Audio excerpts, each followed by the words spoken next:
నమస్తే అండి.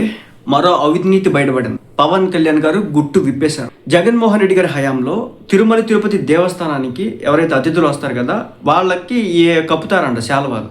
మరి ఆ శాలువాలు కప్పడానికో దేని కప్పడానికో అది పట్టు వస్త్రమో మరి దేంతో తయారు చేస్తారట. దాని వర్త్ 400 రూపాయలు ఉంటుందట.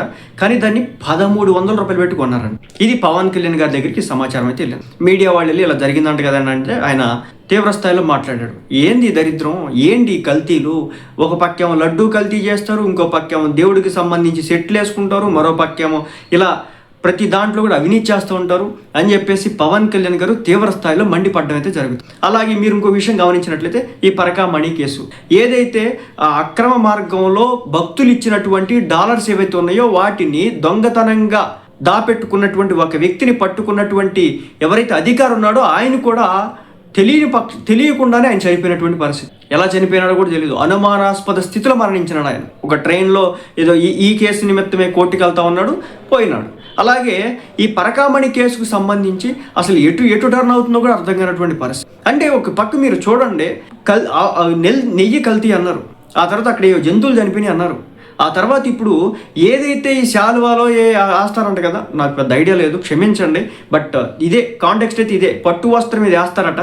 సో కానీ ఏంటంటే అది 400 రూపాయల వాల్యూ ఉంటుందట. కానీ దాన్ని 1600 1300 పెట్టి కొన్నారంట. ఈ కొంటం ఏంటి? మీకు తెలిసే ఉంటుంది. జగన్మోహన్ రెడ్డి గారు ఇళ్ల స్థలాలకు ఇచ్చినందుకు గాను ఆ రాళ్ళ మీద ఆయన బొమ్మ చెక్కించుకున్నాడు. దానికోసం కొన్ని కోట్లు ఖర్చు చేసినారు. అలాగే వాళ్ళు గవర్నమెంట్లో ఉన్నప్పుడు ఈ పంచాయతీ బిల్డింగ్లన్నిటికీ వాళ్ళ పార్టీ రంగులు వేసుకున్నారు. కోర్టు చివాట్లు పెట్టిన తర్వాత వాటిని తీశారు. దానికి కొన్ని కోట్లు ఖర్చు అయింది. జగన్మోహన్ రెడ్డి గారు ఎందుకు ఓడిపోయినారని చెప్పడానికి ప్రత్యక్ష ఉదాహరణలు ఇవే. పవన్ కళ్యాణ్ గారు ఇదే అన్నమాట అంటుంది. అదేవిధంగా ఒక మాట అన్నారు పవన్ కళ్యాణ్ గారు, సనాతన ధర్మానికి సంబంధించి జగన్మోహన్ రెడ్డి గారి టైంలో చాలా ధర్మం తప్పింది అని చెప్పి. ఎందుకంటే ఒక ఆయన పూజించేటటువంటి ఎవరైతే దేవుళ్ళు ఉన్నారో అక్కడ ఇలాంటి అవినీతి కానీ ఇలాంటి తప్పుడు తలకలు జరిగితే కనుక ఆయన ఏమాత్రమైన ఉపేక్షిస్తాడు అనేది పవన్ కళ్యాణ్ గారు రైజ్ చేసినటువంటి పాయింట్. మరి దీన్ని వైసీపీ వాళ్ళు ఏ విధంగా తీస్తారో చూడాలి. కానీ పవన్ కళ్యాణ్ గారు తీవ్ర స్థాయిలో జగన్మోహన్ రెడ్డి గారి మీద చాలా రోజుల తర్వాత ఆగ్రహాన్ని వ్యక్తం చేయడం అయితే జరుగుతుంది. మీరు చెప్పండి, అసలు 400 రూపాయలకు దొరికేదాన్ని 1300 కొనటమేంటో, ఆ లెక్కలేంటో, ఆ విధానాలేంటో, ఆ అవినీతి ఏంటో, ఆ దరిద్రాలేంటో, ఆ కల్తీలేంటో ఏమీ కూడా అర్థం కానటువంటి పరిస్థితి. పైపెచ్చు ఆయన దొంగతనం చేసినోడు ఉన్నాడు కదా, ఆ పరకామణి కేసుకు సంబంధించి అది చిన్న దొంగతనం అని జగన్మోహన్ రెడ్డి గారు చెప్పిన. అదేమంటే 70,000 రూపాయలు, అది చిన్నది. దాని తర్వాత అంట అతని దగ్గర నుంచి ఆస్తులన్నీ జప్తు చేయించుకున్నారంట, లోక్ అదాలత్లో కేసు కొట్టేయించినారంట, ఇది చేసినారంట, అయిపోయిందంట అక్కడతో. సో ఈ విధంగా నడుస్తుందని చెప్పేసి పవన్ కళ్యాణ్ గారు అయితే జగన్మోహన్ రెడ్డి గారు నిలదీయడం అయితే జరుగుతుందన్నమాట. మరి జగన్మోహన్ రెడ్డి గారు ఇలాంటి చిన్న చిన్న విషయాలే పెద్దదిగా చేసుకోవడం కారణంగానే ఆయన అంత ఘోర ఓటమిని చూడడం అయితే జరిగింది.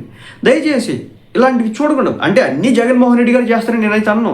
కానీ ఏంటంటే ఆయన కిందట ఉన్నటువంటి వ్యక్తుల మీద ఒక రాడార్లో ఉంచుకోకపోతే మాత్రం తప్పనిసరిగా భయంకరమైన ఎదురు దెబ్బలు తగిలితే దాని ప్రత్యక్ష ఉదాహరణ 2019 ఎలక్షన్. సో 2024 ఎలక్షన్స్, 2019 కాదు 2024 ఎలక్షన్. సో ఇదే దారిలో జగన్మోహన్ రెడ్డి గారు ఉంటే మాత్రం రాబోయే రోజుల్లో కూడా చాలా ఇబ్బందులు పార్టీ ఎదుర్కోవాల్సి ఉంటుంది.